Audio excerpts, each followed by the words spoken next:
The vocal cords determine what range of voice you have.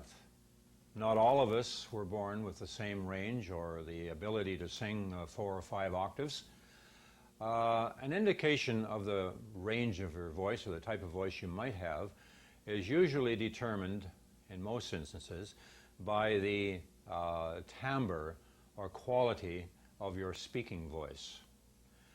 If you have a fairly high-pitched speaking voice, the chances are that you will be either a tenor or a soprano. If you have a low-pitched voice, the tendency is that it will be either a bass or a contralto.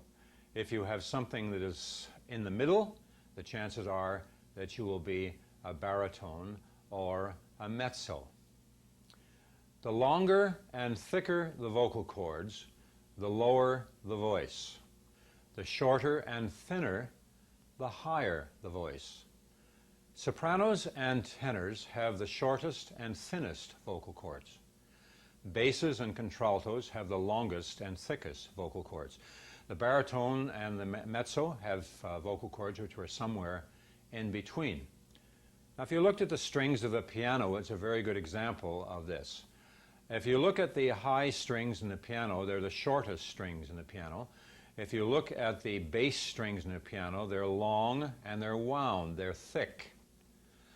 So the important thing is that if you have a bass voice, that you don't sing in the same range as a tenor, because your vocal cords are not short enough to vibrate fast enough to produce the high-pitched sounds that a tenor or a soprano may be able to produce.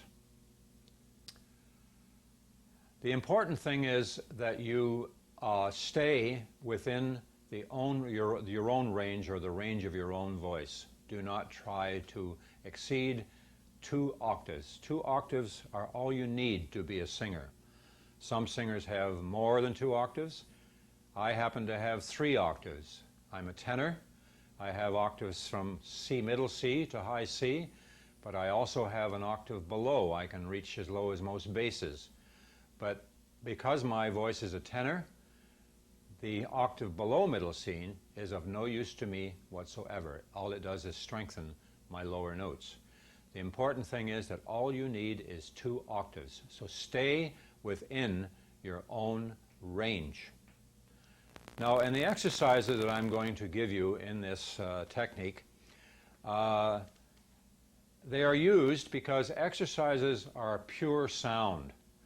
In other words, you can't hide behind them. Any vocal faults that you may have are going to stick out like a sore thumb. A song involves 3 basic things: the melody, the rhythm or time, and the lyrics or the words. Now, because of these three things, you can hide a lot of vocal faults behind those 3 involvements.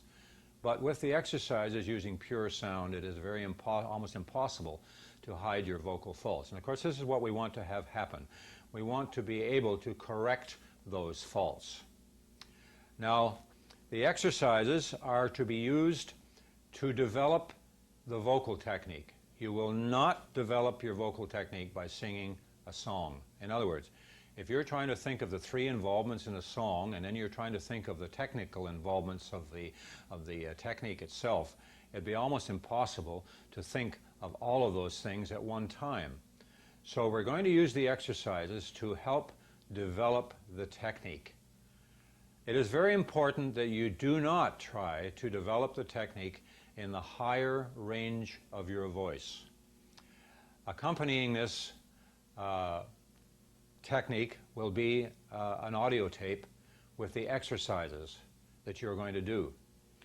You're going to learn to sing in the lower octave of your range, and once the technique is established, then you will move 1/2 note or semitone at a time into the upper range of your voice.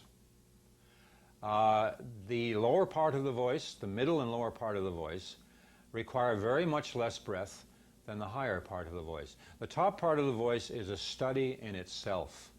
If you want to wind up with vocal faults, all you have to do is try to sing the top part of your range before you have established the technique in the lower half of your range.